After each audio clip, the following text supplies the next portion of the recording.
The whole thing was actually contrived in the octagon, right there in front of you. It would have been a hard fight. The training camp hadn't been the best camp. The fight for Hendricks was, George was unclear if he wanted to fight at all. There's all kinds of controversies involved in the fight. And then when the fight was over, it was a very close fight. He wasn't sure what he wanted to do. There was a language miscommunication. And ultimately, he essentially walked away from the game.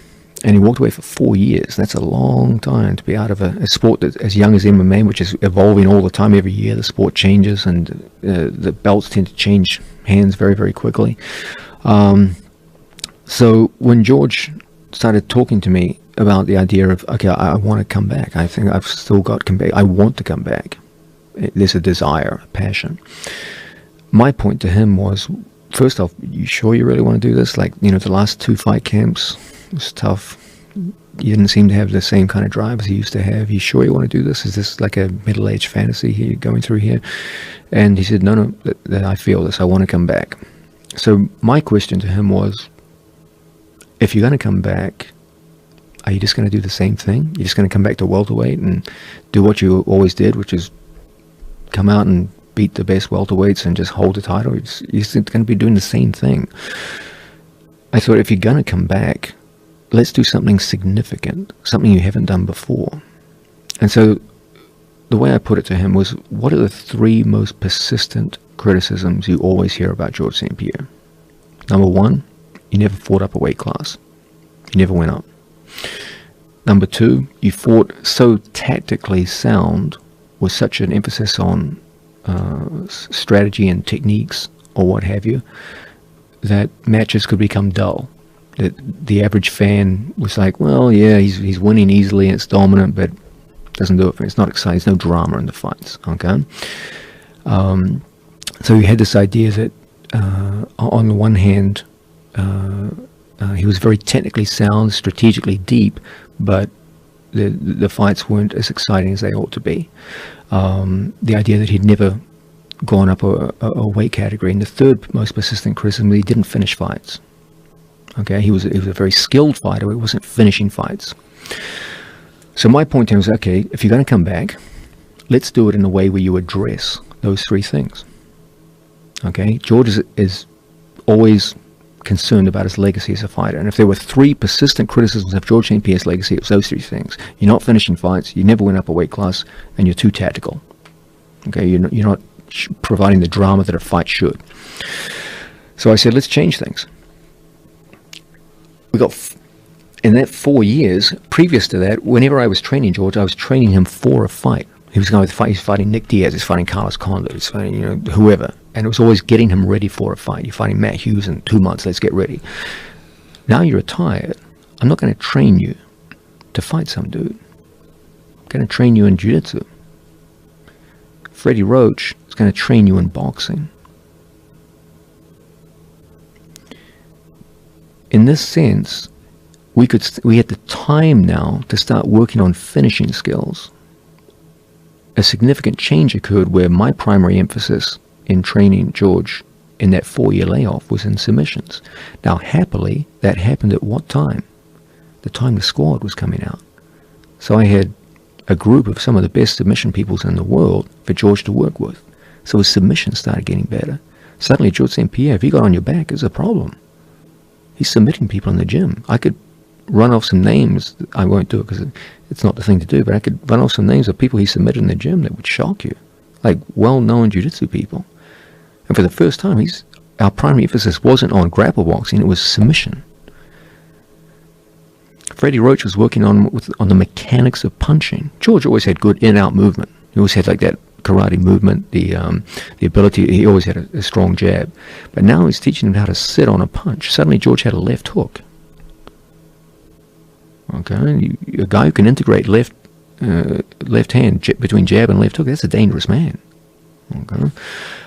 Everyone was worried, there's so much overreaction to George's jab that suddenly left hook opportunities were opening up, and now he was sitting on that left hook and people were getting hurt. So now for the first time you got a guy who's got submissions and he's hitting with genuine power.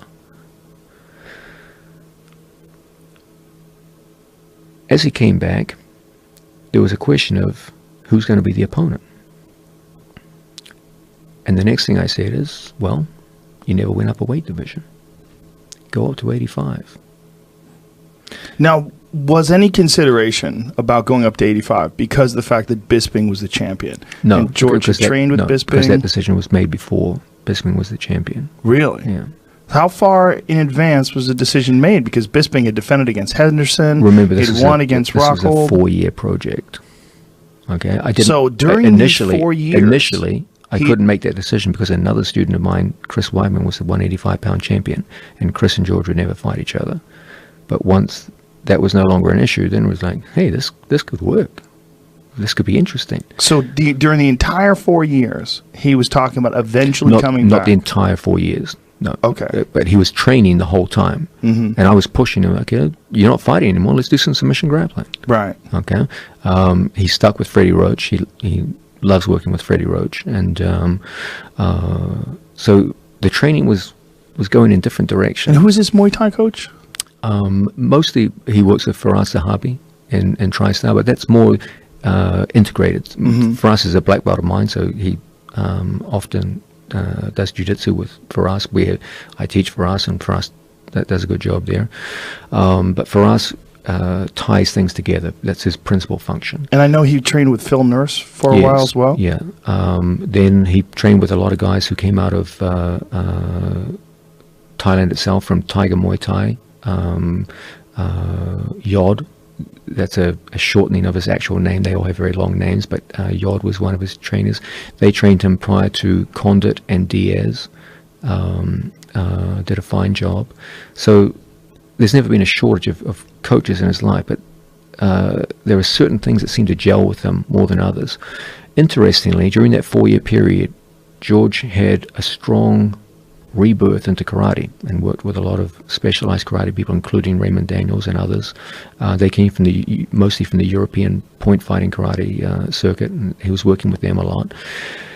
And so somewhere they crossed a certain period of time where you're dealing with a different athlete now. This is a guy who's had 4 years off, and the training had gone in different directions. His finishing skills in both fisticuffs and grappling had gotten considerably better. He was toying with the idea of going up to 85 and experimenting with diet, etc., to get his body weight up. That's never an easy thing to do. And tactically, he was working more on the idea of being an exciting fighter through movement and pushing harder for the finish. And I thought those were 3 very, very healthy directions to go in. And this would, as it were, if he did come back, this would offer a genuine opportunity to address the 3 most persistent criticisms of his career. Initially, there was a lot of resistance from the UFC. I don't think they were fond of the idea at all. They wanted him to go to 170 and do what he had done. But George pushed hard for the fight at 85, and ultimately it happened in a rather strange way. Tyron Woodley had a fight at 170, which wasn't the most crowd-pleasing fight, and George St. Pierre was supposed to fight Tyron Woodley, and then the UFC said, you know what, fight Bisping, it's on. So we chose the Madison Square Garden. That's one of the great fight capitals of the world, and that's how it happened. So there was consideration in fighting 170. Yes. And so this was the UFC's idea, but what about your plan for? I thought, first of all, I'm not the matchmaker. I'm not the main policy maker. I don't want to say that I was the guy that suggested those ideas. And George seemed to like the idea. He said, if I'm going to come back, if I'm going to take the risk of a 4-year layoff and come back, it's a big risk. You know? Yeah. I mean, Muhammad Ali came back after 3 years and had 2 warm-up fights and still lost his title fight. Yeah, but Muhammad Ali really wasn't working out. That was when the Vietnam War thing had happened. Yeah, he was mostly doing tours of college campuses. Yeah, he wasn't really working out. George is working out the whole time and improving. You could see the difference in Muhammad Ali's body when he came back. But still, there's many other examples. Like Sugar Ray Leonard came back after layoffs. He had 1 successful and 1 very unsuccessful comeback, and he was working hard the whole time. So coming back is it's a hard tricky thing. Yeah. On many levels too, not just physical, but also psychological. So now this colitis thing is throwing a monkey wrench into the gears. Actually, it threw a monkey wrench during the camp. Really? Yeah, I could tell you some stories about that. That camp was as good as the 4 years was, the camp itself, I can say it now because it's over, was a disaster. It's probably the worst camp I've ever been involved in. Really? I was coaching, of course, the squad for ADCC. So ADCC, I believe, was around 6 weeks before George's fight. So I was in Finland and communicating with George, and he's like, feeling good. Let's get, the moment I get back, I was going to go on a plane from Finland to Montreal and start the camp. George says to me, I've got stomach issues. And I was like, what do you mean, stomach issues? What does that even mean? Now, about 2 weeks into the camp, the issues got so bad that George literally could not. Now, this is a 6-week fight camp. It's a very short camp. Back in the day, we used to do 8 to 12 weeks, but George thought a shorter camp would be better. As he's getting older, he wanted a shorter camp. First 2 weeks were okay, but I was in the aftermath of the Finland expedition, and when I first went up, George said, I got to cancel. Okay, I can't train. My fight's 4 weeks away. And George took 2 weeks off. There was a critical moment on a Friday evening where I said to Faraz Sahabi, this is the second time I've had to say this to Faraz Sahabi, the other was the Carlos Condit camp. I said, if George isn't training by Monday, we're going to pull the plug. There's no other way. I mean, we're talking about a 4-year layoff. And this camp is lost. It's dead in the water. So 4 weeks out, he takes 2 weeks off. I believe it might have been 5. I'll check the dates later. But close, but somewhere we're talking very close. There was a critical 2-week period. And during that 2 weeks, what is he able to do? Essentially nothing. Nothing. Yeah, just no training. Light drilling, some movement, and he was. And it occurred at the worst possible time. It wasn't at the start of the camp. It was in the middle of the camp. So the first 2 weeks were lost because then we had 2 weeks of inactivity. Then there's 2 weeks left.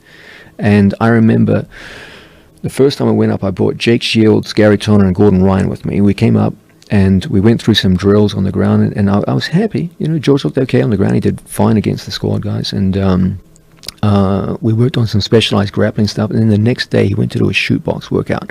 Now, I could sit here all day and tell you adventures of George St. Pierre doing shoot box training with people. I've seen him spar everybody.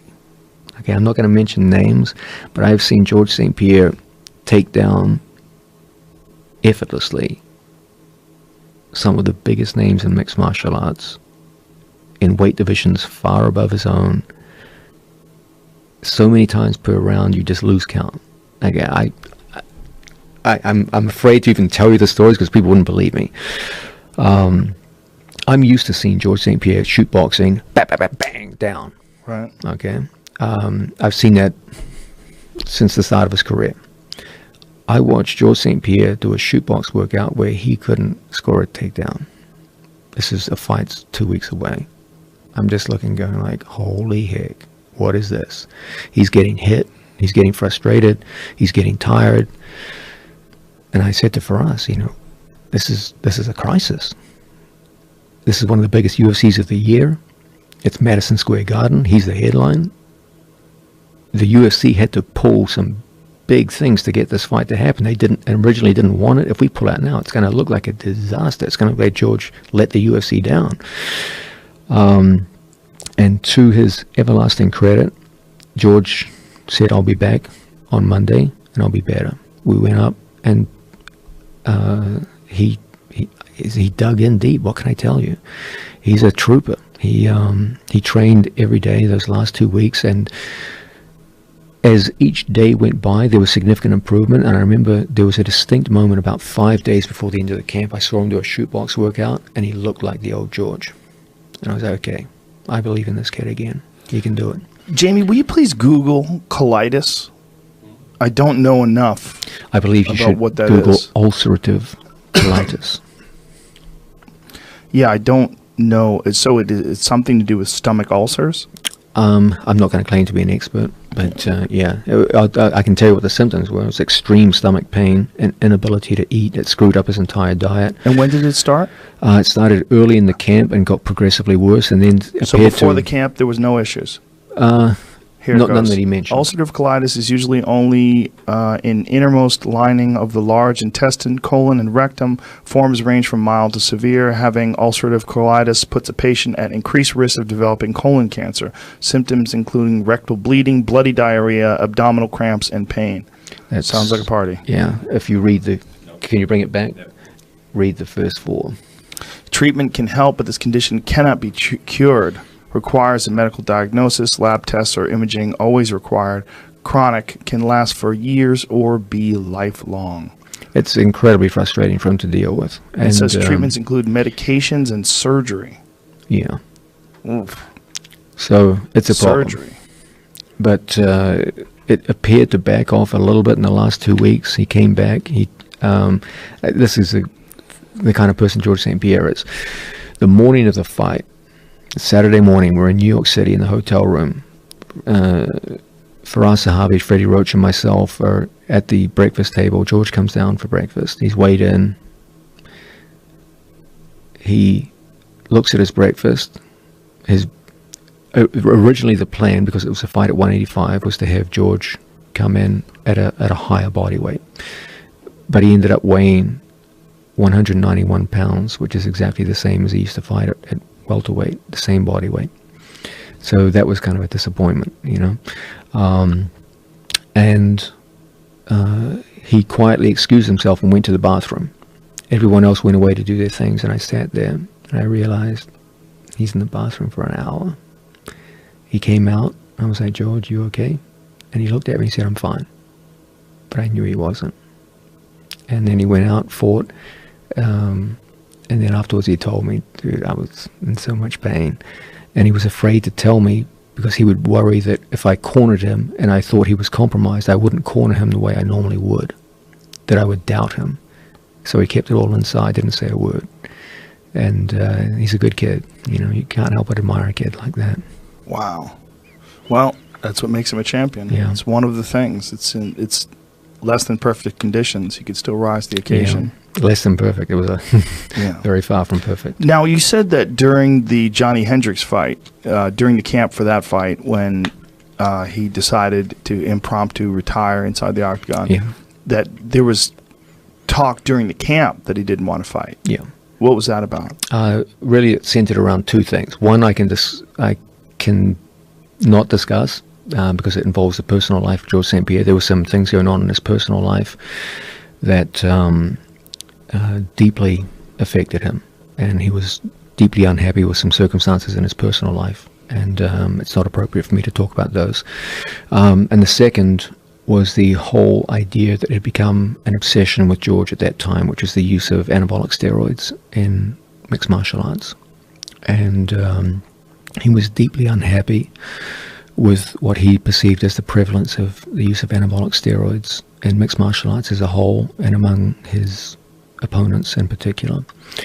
And he wanted a testing program to be brought in for that fight. There was talk about it, but nothing came of it. And it became like this psychological obsession during the camp.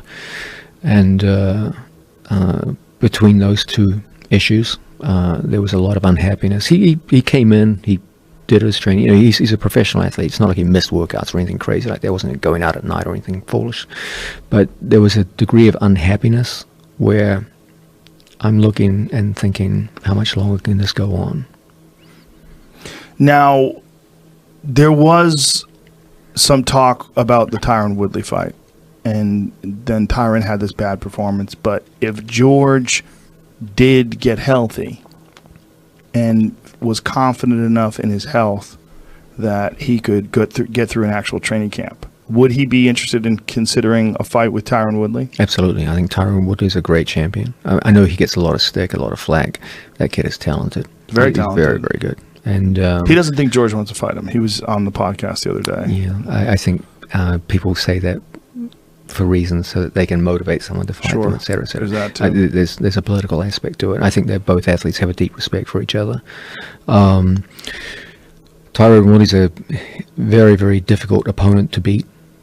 People criticize his style, but people don't understand the difference between regular fighting and championship fighting. Championship fighting is about winning and losing, and you got to do what you got to do to win. That's the first consideration. It's nice to impress the crowd. It's nice to do this or that, but ultimately it's about what are you going to do to win? What are you going to do to beat the second best guy in the world? That's a difficult thing. And it has to be done correctly. Yes. This idea of fighting to entertain. Yeah. I mean, this is a very complex thing, and you talked about it with George addressing that, or attempting to address that in his comeback, and trying to finish and be more energetic and aggressive. But the reality is that's not always the best way to engage. Yeah. There's a right way to fight a person with a particular skill set, and especially in the Woodley versus Stephen Wonderboy Thompson fights. Yeah. I was like, this is the only way to fight that guy. Yeah. You cannot, I mean, unless you are what he is, which is a very skillful traditional martial artist that has this very unique ability to bend at the waist like a snake and slide in with techniques, and it does a lot off the front leg, dangerous stuff off the front leg. Unless you can do that too, you really shouldn't be on the outside striking with him. It's just too weird. That style's too weird. So he kind of had to lay back. And if you look at the results of the fight, the times in the fight where someone was hurt, it was Tyron Woodley putting the hurt on Wonderboy Thompson. Yes. Those are the only times in the fight where it was really exciting. Yeah. Other than that, it was sort of Wonderboy kind of trying to pick at him from the outside. And it's a very difficult fight to look good at. You know, the whole idea of mixed martial arts fans, there's always three kinds of people that watch mixed martial arts. There's fans of drama, there's fans of violence, and there's fans of strategy and technique. Guys like us, when we watch MMA, we fall into the technique and strategy crowd. That's the guy. To me, I can watch Woodley fight Wonderboy, and I'm fascinated by it. To me, that's just like, wow, this is magic. Yeah. Okay, I can watch it all day. Many of the fans want to see violence. That's what they're attracted to, and it's a significant portion. Others like the idea of drama, and athletes, in a sense, have to brand themselves according to one of those three choices. George always branded himself as the technique and strategy guy.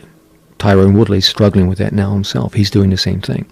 Chael Sonnen is the quintessential drama fighter. He didn't really have an exciting fighting style, and he was never really a technique and strategy guy. So he went with drama. It's mostly done vocally. You'll get like a violence-based fighter, someone like Husama Palhares. That's his appeal. You know, just violence. Rumble Johnson. Yeah, Rumble Johnson. It's a violence. Okay, he's not into drama. He's not going to talk anything. He's not going to. He's not known as like a strategy and technique guy. He's going to come out and do the same thing every fight, and it's going to be a violent finish. So every fighter has to, as it were, identify what's his area, what's he going to do, what's going to be his appeal, and work within that. And you know, Tyron is learning. It's not an easy thing to do. You get criticism from certain aspects of the other two elements of the mixed martial arts audience.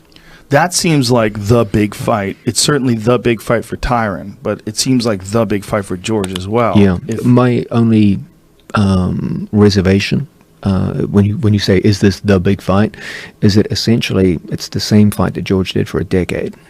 It's George against another very, very tough welterweight, which he did for 10 years of his life. Yeah, but Tyron he's especially dangerous. I mean, he's more. I think he's more dangerous than Hendricks. I think he's more dangerous than any of those guys. I think his ability to put you away with one shot is. But you could say top of the food chain. Hendricks was putting people away with one shot for 3 years. You know. Yeah, he was. Hendricks is a fascinating case, and we should probably talk about that once the camera stops. He was a fascinating case, and I can understand why he was so successful. But you know, there's a lot to maintaining that. There's a lot to. It's one thing to get to a position where you are a world-class fighter. It's like, how long can you keep that up for? And one of the most impressive aspects of George's career was the fact that George was able to keep that up for so long. Yeah, people don't understand this. There's it's incredibly tough to become a UFC champion, but however tough that is, it's 10 times tougher to stay there. And on so many different levels too. It's not just the physical thing. The moment you become champion, you become the most studied fighter in the world. Yeah. Everyone knows every little weakness. They see every little strength and they can negate it. And psychologically, it's tough too. Yeah. You know, every time the other guy fights, it's the biggest fight of his life. Whereas every time you fight, it's just another fight.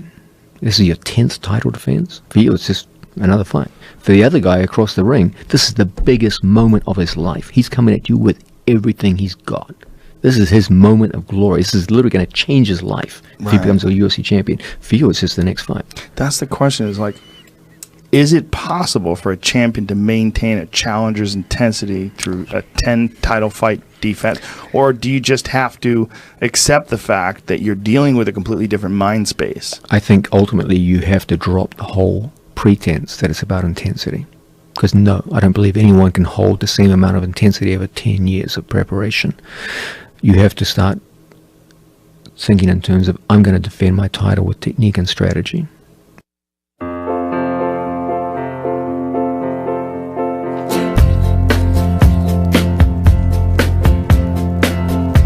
It's funny, you're in my thought. No, back up. You're not in my thoughts at all.